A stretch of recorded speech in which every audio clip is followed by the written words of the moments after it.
Ready na ba kayo to get close with nature?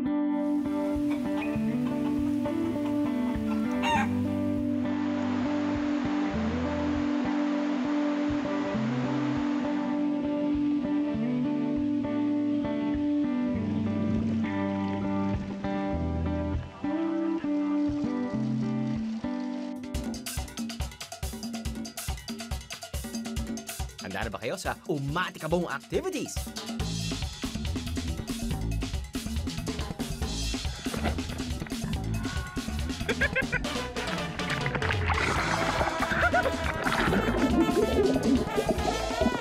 Ganado na ba kayong kumain ng mga putok-batok?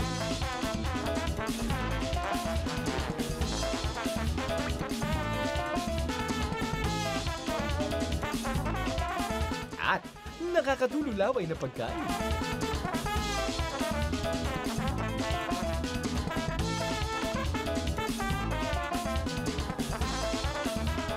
Ayoko na! Ayoko na!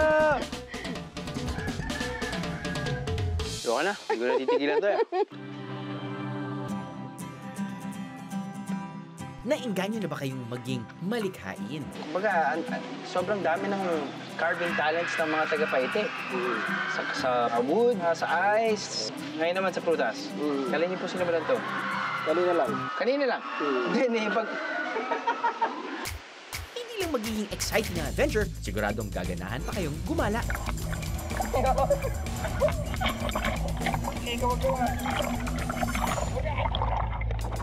At mahihirapan kayong pumili kung saan kayo pupunta. Jump pack dito, biyaheros! Are you ready? Let's go na! Sa La La La La Laguna!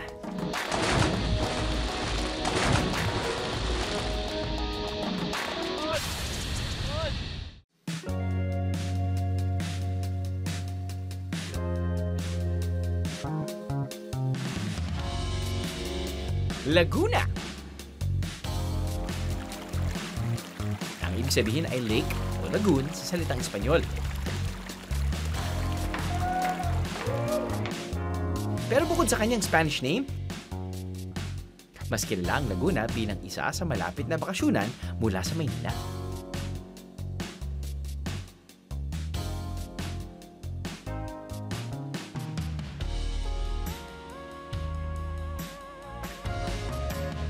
Isang oras lang kasi via South Luzon Expressway o SLEX, mararating nyo na ang Laguna. Kaya parang extension lang ito ng Maynila. Sa laki ng probinsyang ito, napakarami nyo ang pwede nyo libutin. Isa na riyan ang San Pablo. Dito kasi may mga sinaunang bahay pa.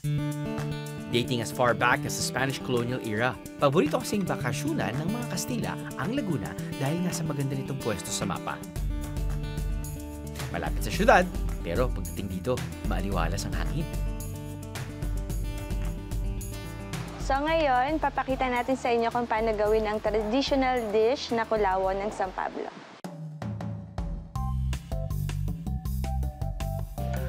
First, kailangan natin magbaga ng uling. So meron na tayo yung kinayod na nyog. Ilalagay natin siya doon sa ibabaw ng kinayod na nyog.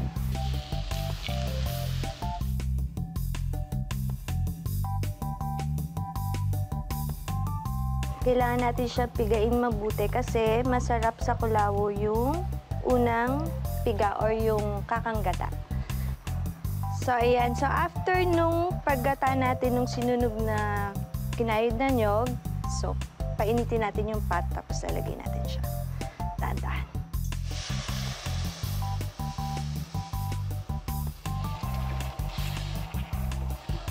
So, naamoy na natin yung parang yung sunog na. Sunod na ihalo sa gata na may suka ang inihaw na talong. Mahilig talaga ang mga sampablenyo sa mga gata, lalo na yung kulawo. Talagang isa yun sa parang pang-araw-araw na kinakain dito sa amin.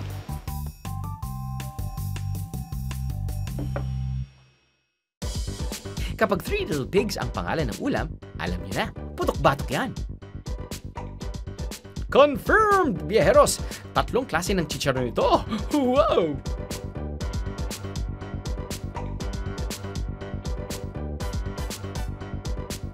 Hinay-hinay sa pagpapak ng Three Little Pigs, importanteng may panulat, gaya ng kanilang organic cucumber juice.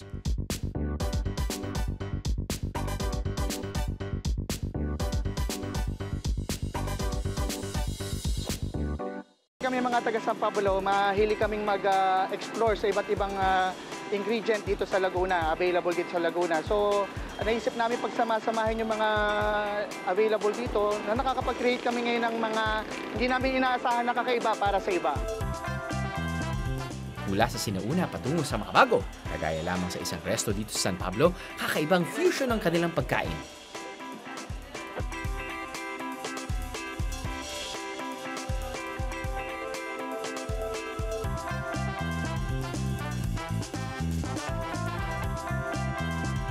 Kanina ko pa tinitingnan yung... Hindi ko maintindihan, sir, kung guni-guni ko lang, pero talagang burger pati spaghetti. Burger. Spaghetti sa loob ng burger. Yes. Try it, sir. Sir, nakainom po ba kayo nung naisip nyo to? Opo. Sobrang sarap po niya. Bakit niyo po naisip na gawing all-in-one ng burger pati spaghetti? Fan kasi ako ng burger at the same time yung spaghetti natin. Correct. So habang kinakain ko siya, sabi ko, why not gawin ko siya sa isang produkto? Unique na siya, so isang subuan. Isang subuan. Correct. Parang pag nag-drive-thru ka sa isang fast food chain, Yes. minsan order ka ng spaghetti, tapos nun, order ka ng burger. Ito. So may May cheese din. double patty, Exactly. may cheese, at may spaghetti. At least may gulay. At least may gulay. So, kinakain ito parang burger.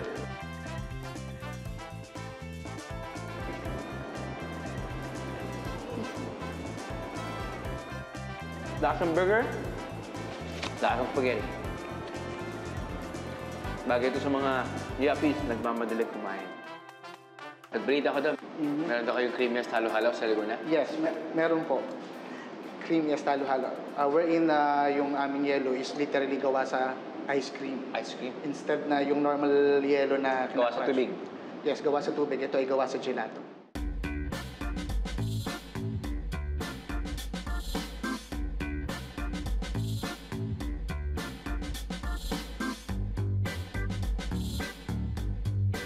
Ang kanilang halo-halo, tatlong flavor pa!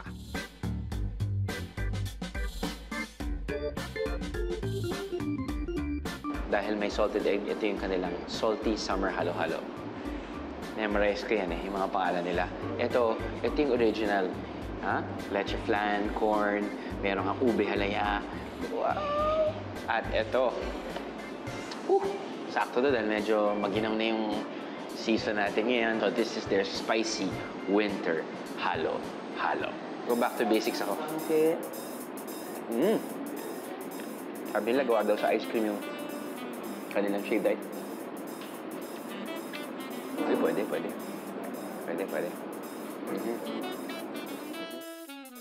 Takes time, no? Kapag kumakain ka ng halo-halo, it really takes time. You gotta be patient.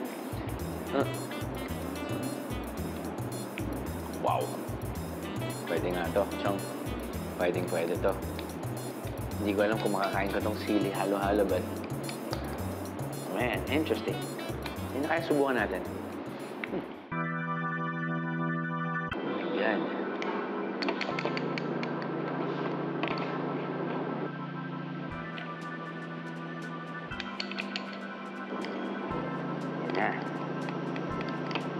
Yan na. Ito na talaga to. Yan. Ayun. Yung sipa niya ay nasa dulo. Nararamdaman mo na yung lamig ng ice, natitikman mo yung tamis, tapos sa dulo, sprikitak, pak. Parang fireworks tuwing New Year. Ay, stick ka! Pero dito ako. Dahil gusto ko talaga ng matamis ngayon. At wala masyadong anghang. Alright.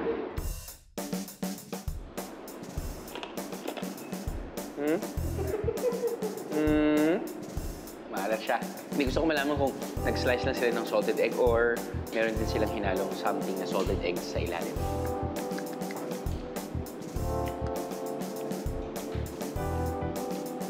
sakto lang. Sakto lang siya. Pero balik ulit ako dito.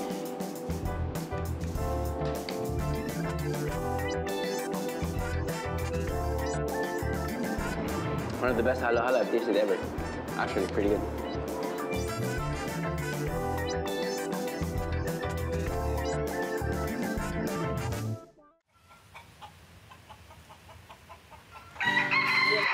Tahimik na bayan ng San Pablo, Laguna.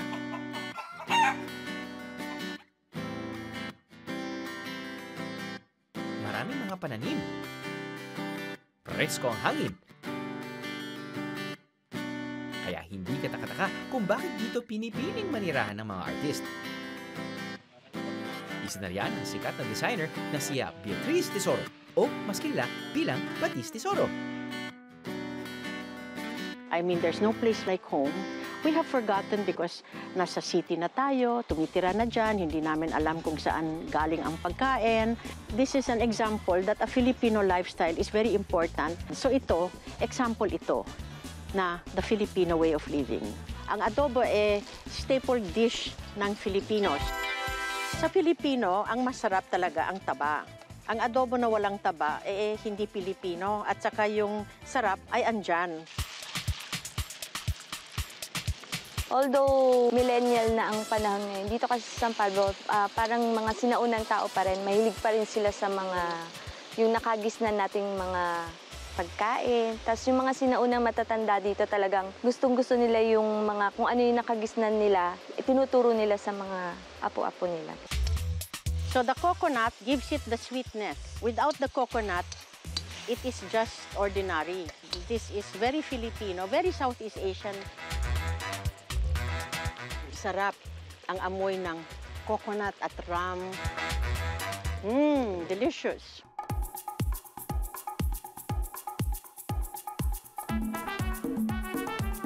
Fresh parsley is the best and easy to grow now in this country.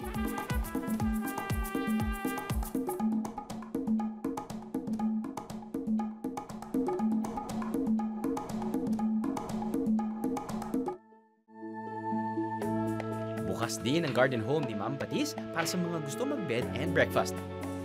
Para lang kayo nagbakasyon sa bahay ng tita niyong groovy. Maraming bagay sa Laguna ang masasabing nature's work of art. Tulad na lang ng mountain spring na to.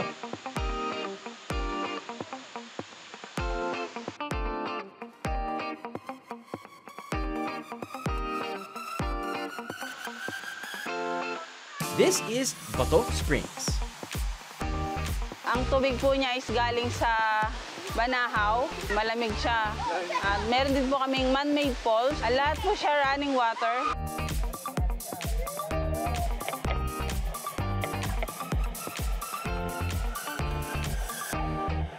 Na-discover ito noong 1970s. Mabato ang buong paligid.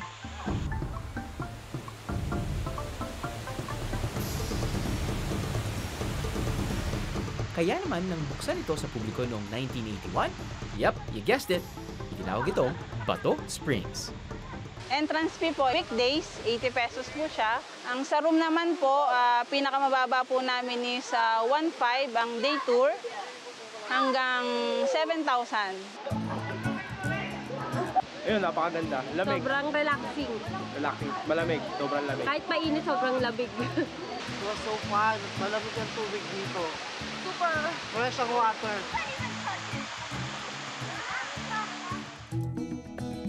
Laguna, for me, is a marvelous place to stay. Kasi we are ipit between the sea and the mountains. And the source of food is plentiful. You have the food from the sea, and then you have food from the mountains, from the rivers and the streams, coconut. Kaya dito sa isang garden sa San Pablo, they make use of what they have, gaya lamang ng kawayan.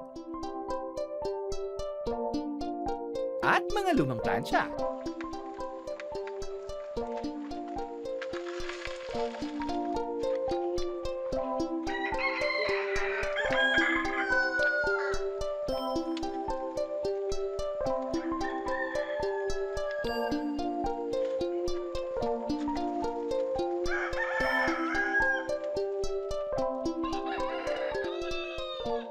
mukhang parang kakaiba yata yung pinaplansya natin ngayon, ma'am. Ano Yes, bang ibig sabihin ng planchado, lamang lupa? Apo. Planchado lamang lupa. Yan po yung mga galing sa ilalim ng lupa. Mga root crops. Mga po root siya. crops. Yes. Kaya po, lamang lupa.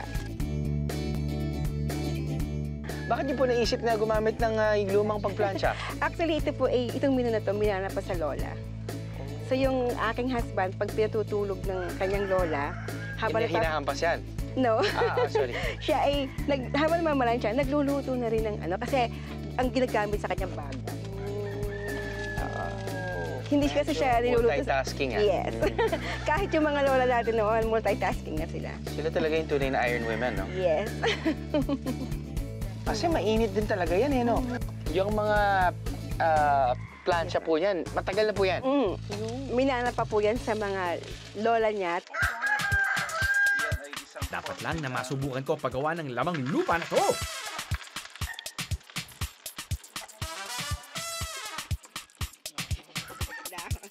Ang dinurog na arrowroot at tubers nilagyan ng muscovado sugar at konting buko. At saka inilalagay sa dahon ng saging.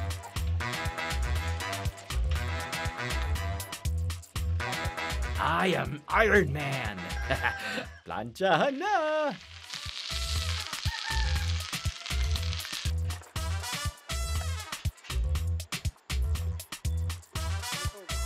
Ang gusto ko malaman kung may kaibahan yung lasa kapag ginagamit yung pagplansya. Pwede ba natin tikman, ma'am? Pwede po natin tikman. Ito yung ating plancha. Wow, ang bango. Apo. Grabe, ang bango.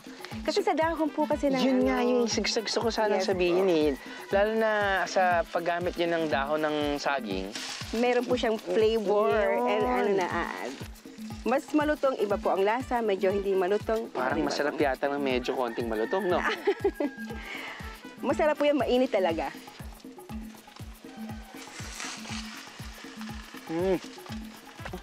Yun yung kita mo yung medyo, yung malutong-lutong, yun yung magandang tikman eh, dahil medyo yung texture niya masarap. Sama pa yung butter, hindi siya ganun katamis. May buko strips. Nakaka-addict to. Yes po. Matotokhang Yan po ang dito. isa sa mga pinagdadayo po talaga. Dito sa bayan namin ng San Pablo. Galing. Good job. Ayoko na. Ayoko na! Ayoko na! Ayoko na. Hindi ko na titigilan to eh.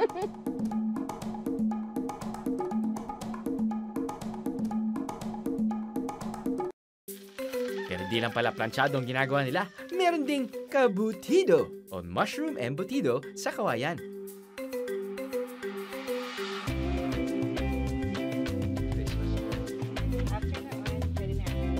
At ang longganisang taktak.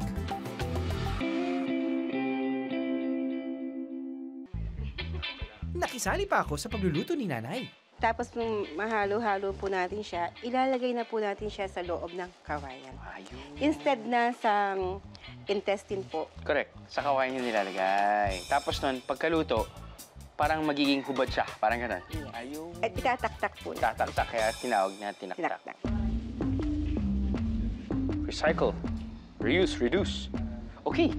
So, paano natin niluluto? After to, pwede na natin siyang ilagay dito sa loob na to na mga 10 to 15 minutes. Okay. Subukan muna natin yung stinim nating longganisa. Paano nga ba pinopokpok to? Effective naman, kasi gusto ko mag-share. See? Subukan muna natin pag wala. Ayun. Sarap. Lasa yung rosemary. Pero I'm sure pag may suka,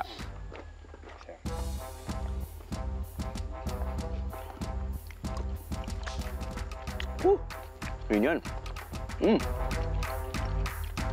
Ayos. Embutido naman.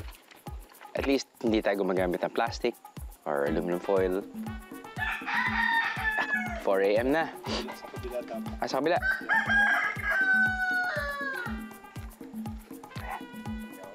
Oh, cute. Ito, sa drink. Sorry.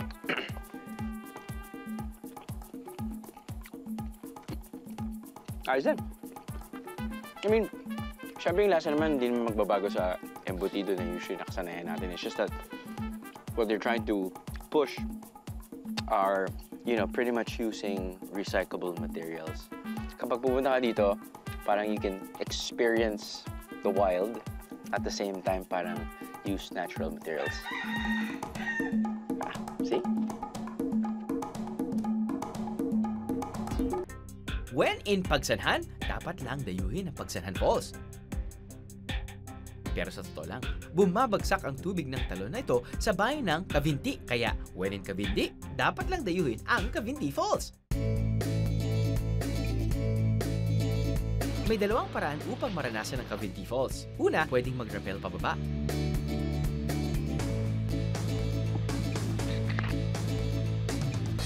Mula doon sa ilog, boat ride shooting the rapid. Halos 1 hour paakyat kasi mahirap paakyat. Siyempre, bida ang BNDT. Agaw eksena talaga ang mga to.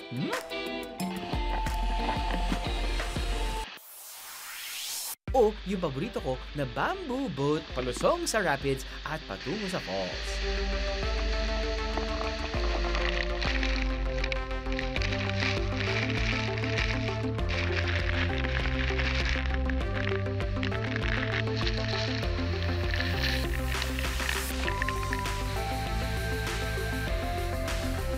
Kita nyo naman, Viajero approved from all over the world.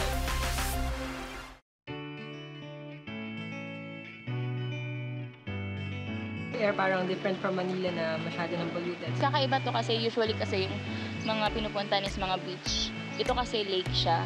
So, tapos marami siyang makakita ng mga activities. Ayun, na mga bago.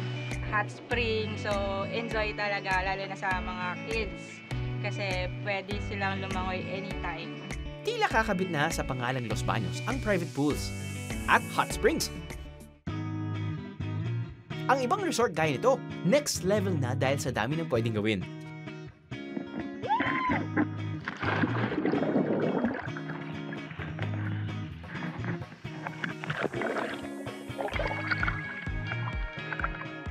Yes, ang resort na to sa Los Baños facing the Great Laguna Lake.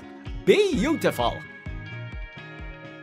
Dito, may giant slides, big inflatable drop, activities like cliff jumping, water biking, kayaking. And get this, may basketball court sa ibabaw ng lake. Saan ka pa, biyeros? Para naman sa mga gusto ng medyo tahimik, maaring tumawid sa kabilang parte ng lawa kung saan mas nakaka-relax.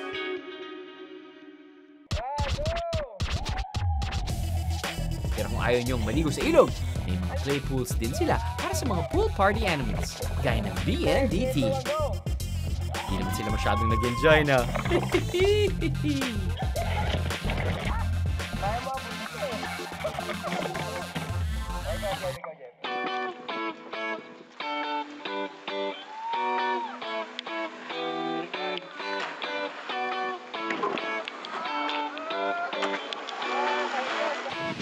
Perfect siya kasi merong water activities. Pero di kumpleto ang isang bakasyon o getaway sa Los Baños nang walang uwing.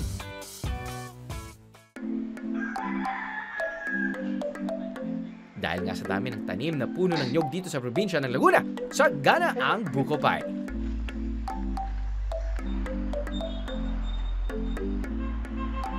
Perfect bakasyonan, perfect pasalubong sa Los Baños, Laguna! Buko Pie, nag-start siya 1976 pa. Parang hobby lang siya nung mother-in-law ko. And then, nagtuloy-tuloy na into business. So, dito yung taniman ng buko. So, nag-start na gawing parang business ng mga taga-Laguna. Los Baños, specifically. according dun sa mga suke, yung crust niya is kakaiba. So, parang flaky siya. Tapos marami siyang laman, malambot yung buko. Tapos sakto lang yung ano niya, yung tamis niya.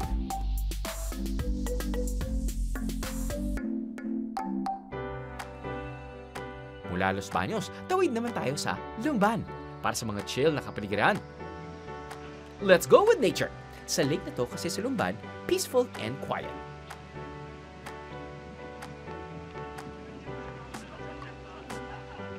Alam niyo ba ang lawa na to ay isang man-made lake? Galing, no? Okay, Caliraya Resort Club is, as you notice, is nestled on the historical and famous Caliraya Lake. Siyempre, yung Caliraya Lake, alam naman natin na man-made yan. And this was built, historically told us, his history told us that this was built in 1954 by the American soldiers, no? Perfect dito ang kayaking at kanilang bagong activity na water biking. Kung gaano katahimik ang Lake Caliraya, ganon naman kaingay ang activity sa loob nito. May zipline, skybike, pero ang talagang matindi, ang kanilang slide and fly ride. Sa halagang 300 pesos, may sakit ng katawan ka na, high-flying slide ka na, mag-aala dolphin ka pa sa pagsisid sa swimming pool. Yun! Ganun daw dapat, sabi ni Kuya, di ba? Kali ka na dito, alam ko naman. Pawisan ako naman namin. Ay, alam ko naman. Pinapawisan ako. Hindi, alam ko naman talaga excited na excited kayo, lalo na kapag may mga ganyan. Kayo yung unang gustong sumabak, hindi ako. Di ba? O ngayon, binibigyan ko kayo ng pagkakataon. Nakita niyo naman si Kuya. Hindi pa pinakain ng galunggong, parang galaw niya dolphin. Galawang dolphini. Di ba? Oo nga, kung minsan talagang kailangan, someone has to start from somewhere. So, kailangan niyo ba ng galunggong? Hindi na. Hindi na. Kaya namin yan, sir. Alright. Nakakain na kami. Good luck. Ako'y mag-shoot ako sa'yo underwater, ha? Para sa footage. Ako na gagawa ng trabaho niya. Diheros, ako ang kinakabahan para sa kanila. Hindi biro ang 86-foot slide pababa. To top it all off, rarampa ka pa 18 feet under the pool.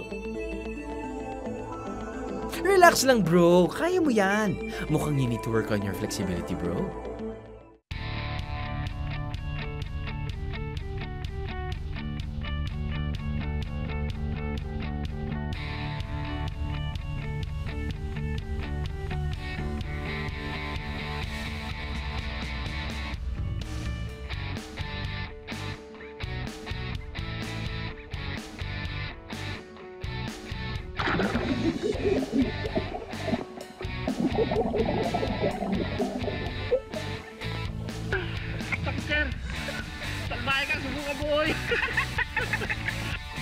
Ang producer naman namin si Jack, ayun, nanguna na sa super slide.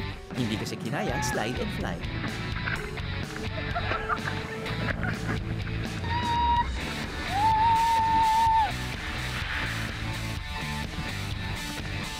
$550-foot slide naman pababa on a salbabida. Sounds fun, right? Nakasubukan nga, 100 pesos ang bayad sa slide na yan. Para sa isang oras, sulit na rin sa saya.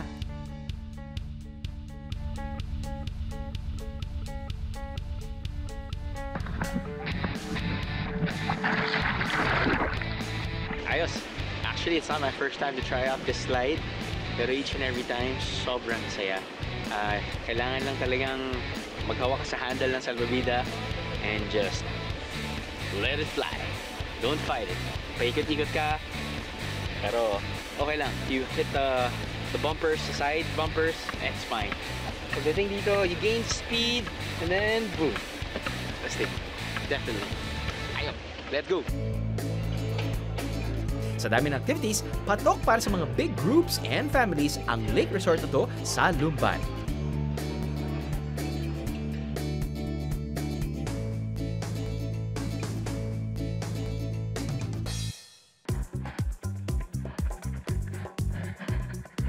Itaas pa natin ang ating Laguna Adventure ng isa pang level. Dito sa bayan ng Pangil, may hidden falls na kung tawagin ay, wait for it, Buntot Palos Falls. I wonder why. Ano, G kayo, Bieros? G lang kung G.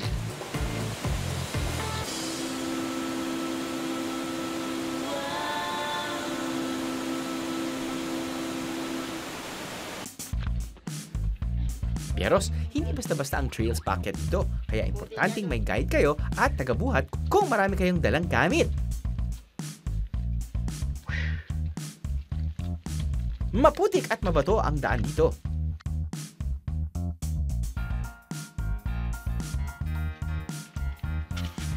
Kaya suotin ang tamang footwear. Matapos ang ilang stopovers, narating din namin ang tuktok. Inabot kami ng halos 2 oras para marating ang tuktok ng falls. So, brake hand, never let go of this one, no? At pagdating sa tuktok, mag-rappel naman tayo ng 80 meters pababa. Para wala lang, joke lang, syempre, para mas masaya.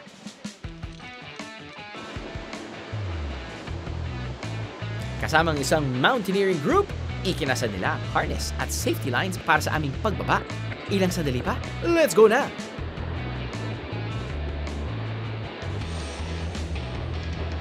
Para sa mga hirap umakyat o hindi kayang mag-rappel pababa, pwede namang magtampisaw sa pool sa paanan ng falls. Pero para sa gaya ko na sa Big's Adventure, tuloy ang pagbaba sa gilid ng falls.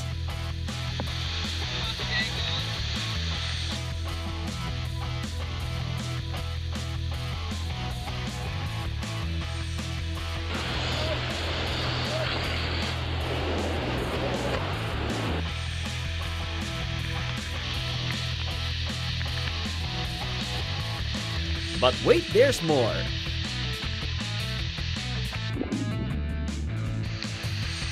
Papasok pa kami sa loob ng falls.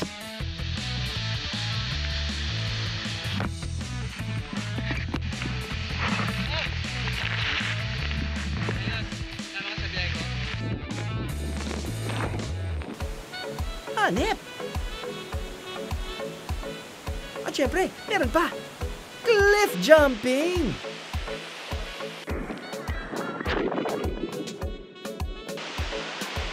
First time to rappel, but always a great time. I think that's like an 80-footer. Okay dyan dahil pababa ka, alam mo kung gaano kalakas yung waterfalls. Yung pressure ng pababa ng tubig. Kahit droplet lang, pagpatak sa'yo, parang binapadukan ka ng tatay mo, alam mo yun? And then, okay dyan dahil you can actually walk in front of the waterfalls kapag nakababa ka na. Pero parang feeling ko, mas maganda kapag nasa likod ka ng waterfall kung saan yun yung ginawa namin. And then, you can either do slip jump or any other rock. But, medyo slippery lang dahil nga marami algae. So just pick a spot. Hopefully that your feet are stable so that you have grip. And then, dive. Water, very cold. Alright. Bilang nasa pangil na rin kayo, silipin nyo na rin ang kanilang magagaling na bilao makers. Nag-aaral na gumawa nito nung nabubuhay pa ang nanay ko, taong 79. Ito, taong 79. Ay di nawala na siya, ay natuto naman ako. Kaya ito naman paggagawa ko, ito ang parang kinabuhay ko na rin. At ang mga likha nila, perfect pang pasalubong at pwedeng gamitin sa iba't ibang bagay. Kaya, palitan na ang plastic at magbilao ka na, friend.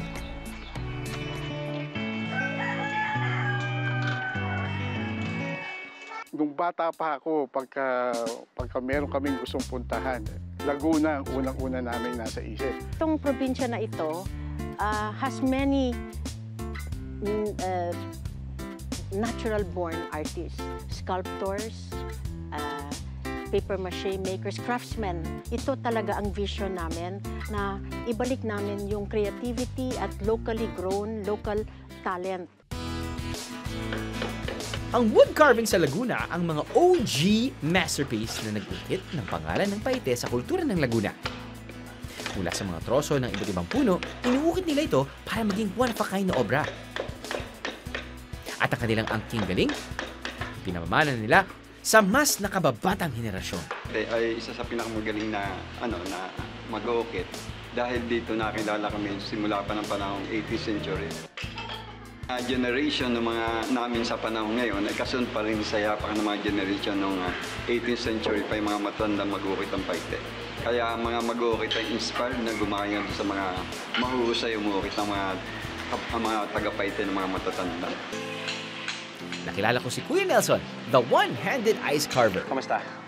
Okay na, sir. Anong ika-carve natin ngayon dito sa bloke ng ice? Mag-assemble po kami ng angelfish.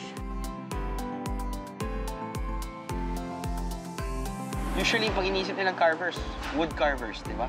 Yes, Pero sir. ito ice naman. Yes, sir. Hindi naman ito bago no? Ang ginagawa niyo? Opo, every year po, meron po kaming competition yan. July 24, bago po mag-fiesta. Every year po, meron po. Every year. Hindi ka ba nahirapan na isang kamay lang nagagamit mo? Okay lang po, nasanay na rin po. Sanay ka na? Yes.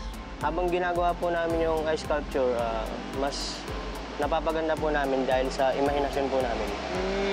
Ito po yung lagari. Lagari? Ice para sa yelo. Okay. Tapos, yung tawag po dito sa amin is ito po yung paet. Dito po nanggaling yung pangalan ng bahay namin na paete. Paete. So, ito po yung paet. Okay. At ito po naman yung salbahe. Tres Pico. Ay, paet. Ito po yung Tres Pico. Masubukan niya ang pag-ukit ng yelo. Nababasa ka din pala, no? Yes, sir. Teka, baka masira ko pa ang obra nila, kuya. Hayaan ko na nga sila.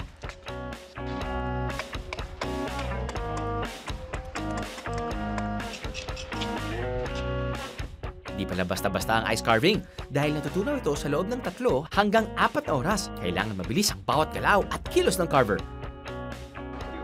Yun, after nearly an hour, tapos na si Kuya gumawa ng kanyang ice sculpture na 4 na angel fish. At medyo may konting level of difficulty dahil hinati niya yung isang bloke para maging 2 para makagawa siya ng 2 angel fish. Pero ginawa niya, pinagpatong niya yung isa or 2 angel fish, which is 1 or half of the ice block dito sa taas. Yun nga lang, we're having problems balancing the 2 angel fish na sa taas.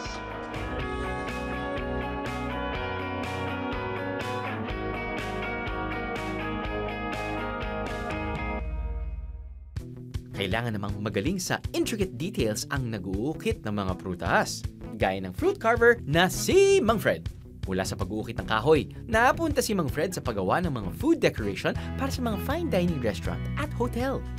Maraming medium na nagagawa mga taga-Paite. Pero ang amin, origin ay ang wood carving. Sa wood kami nagmula. Ang dami ng carving talents ng mga taga-Paite. Hindi lang sa prutas, sa ice, sa wood, ngayon naman sa prutas. Kailan niyo po sinimulan to? Kanina lang. Kanina lang? Hindi, yung pagka-carve po ng prutas.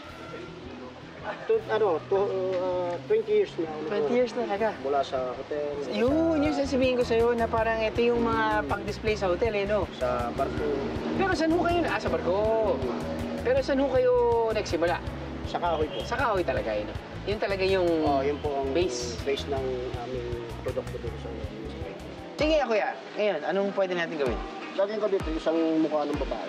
Mukha ng babae? Gamit ko po lang ito. Nanligaw na ba ho kayo? Tapos yun yung ginamit niyong pangliligaw? Bago manligaw ay nakapag-uukit na ng prutas. Sino nga po ba ito? Parang ang ganda ng buhok. Nakuha ko po sa picture niya eh. Talaga? Ganun po ba?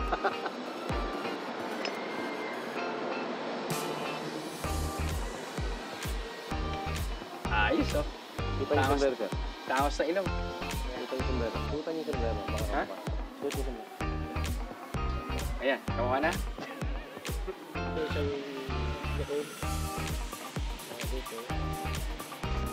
Tsaka ako, hindi ganun kadaling magganyan eh, no? Kailangan mo talagang may pamalo ka po ito yung gagamitin. Pwede kong gawin basic lang tayo. Yan. Ako maglalagay yung buhok. Parang...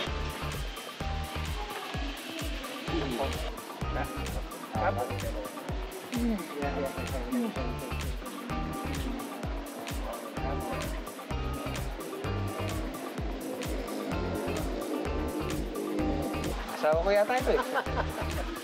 Sabi ko naman talaga na kasing tamis siya ng watermelon. Ay, galit na to, guys. Galit na to. Ay, Sos Maria. Alam mo, hindi ko alam kung swerte ko minsan yung na-feature natin mga pagkain pagkatapos ng meron tayong adventure. Katulad ng ginawa nating total of 8-kilometer trek. Tapos may rappelling pa. Kasi lahat tayo gutom. So lahat ng pagkain masarap. Hindi ako bad. Naubod. Meron tayong okoy. Yan, okoy na hipon, no? Woo! Bibinggang ano? Bibinggang hipon. Bibinggang hipon. Yung Biringhi. Biringhi. At ito yung minanok. Ginataan na talong. Ito yung masarap may suka. Iba yung pagkaluto niya. Kung ano man ang hanap mong sangkap ng isang bakasyon, mapa nature, adventure, or relaxation, kayang maibigay yan ng probinsyang ito. Pili ka lang ng isang bayan. Pwede mong lahatin, pwede mong isa-isahin. Bakit ka nga naman lalayo pa? Kung kumpleto ang pampagana ng inyong bakasyon sa La La La La Laguna.